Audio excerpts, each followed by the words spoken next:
حکومت جسٹس قاضی فائز عیسیٰ سے متعلق سپریم کورٹ کے اکثریتی فیصلے سے خوش نہیں ہے اور کسی بھی طرح اس فیصلے کو کالعدم قرار دلوانا چاہتی ہے، اور اس حوالے سے اب حکومت نے ایک جارحانہ اور غیر معمولی پوزیشن لے لی ہے، اور جسٹس فائز عیسیٰ کے حق میں جو فیصلہ سپریم کورٹ کے لارجر بینچ کے اکثریتی ججز نے دیا تھا، اس فیصلے کو جانبداری پر مبنی فیصلہ قرار دیا ہے اور لارجر بینچ کی تشکیل پر بھی سوالات اٹھا دیے ہیں، اور ذرائع سے خبریں سامنے آ رہی ہیں کہ جو سخت زبان حکومت نے اپنی اپیل میں استعمال کی ہے، اس حوالے سے حکومتی قانونی ٹیم کے کچھ لوگ خوش نہیں ہیں اور انہیں اس زبان پر تحفظات ہیں۔ 26 اپریل کو سپریم کورٹ کے 10 رکنی بینچ نے اکثریتی یعنی 6 ججز کی رائے سے جسٹس فائز عیسیٰ کی نظر ثانی اپیل منظور کی اور ان کے خلاف تمام متعلقہ فورمز پر چلنے والی کارروائی کو ختم کر دیا تھا، مگر اس فیصلے سے حکومت مطمئن نہیں ہوئی اور پھر 25 مئی کو وفاقی حکومت نے اس کیس میں کیوریٹو ریویو پٹیشن دائر کی، یعنی نظر ثانی فیصلے کے خلاف نظر ثانی کی درخواست دائر کی، جس پر سپریم کورٹ کے دفتر نے کچھ اعتراضات اٹھائے اور پھر وزارت قانون نے رد عمل دیتے ہوئے کہا تھا کہ اعتراضات کو دور کر کے دوبارہ درخواست دائر کی جائے گی، اور اب وفاقی حکومت نے اپنی کیوریٹو ریویو پٹیشن میں رجسٹرار کے اعتراضات پر اپیل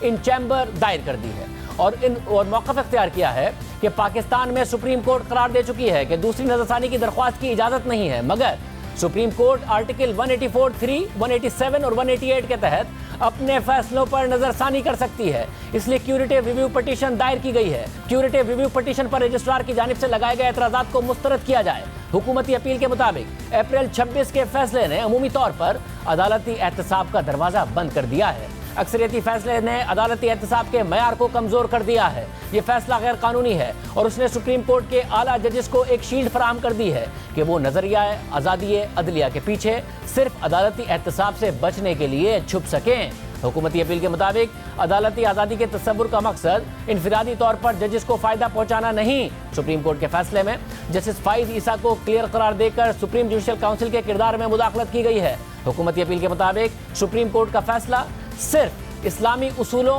اور جدید قوانین کے خلاف نہیں بلکہ ان اعلیٰ اخلاقی اصولوں کے بھی خلاف ہے جو ججز کے کوڈ آف کنڈکٹ میں وضع کی گئی ہیں۔ حکومتی اپیل کے مطابق سپریم کورٹ کے فیصلے نے جسٹس فائز عیسیٰ کی اہلیہ کو استثناء فراہم کر دیا ہے، چاہے وہ انڈیپینڈنٹ ہیں یا نہیں۔ ساتھ ہی فیصلے نے جسٹس فائز عیسیٰ کے زیر کفالت بچوں کے اثاثوں اور مالی معاملات کی تفتیش سے بھی استثناء فراہم کر دیا ہے۔ صرف یہی نہیں، اس فیصلے نے اعلیٰ عدالتوں کے ججز کو بھی چھوٹ فراہم کی ہے، بالخصوص جسٹس فائز عیسیٰ کو، کہ وہ اپنی اہلیہ اور بچوں کے نام پر غیر ملکی اثاثوں کی وضاحت کریں، جو اس حوالے سے کوئی جواز نہیں دے سکے کہ کن ذرائع سے لندن کی 3 جائیدادیں حاصل کی گئیں۔ اس کے علاوہ حکومت نے جانبداری سے متعلق کیس بنانے کے لیے ایک اخبار کے آرٹیکل کا بھی حوالہ دیا ہے اور موقف اختیار کیا ہے کہ اس آرٹیکل میں لکھا تھا کہ یہ خبر گردش کرتی رہی کہ سپریم کورٹ کے 2 ججز نے چیف جسٹس گلزار احمد کو جسٹس فائز عیسیٰ کی اپیل پر بننے والے لارجر بینچ کا حصہ بننے کے لیے خط لکھا تھا۔ حکومتی اپیل کے مطابق ایڈیشنل اٹارنی جنرل نے 18 مئی کو چیف جسٹس کو خط لکھ کر پوچھا تھا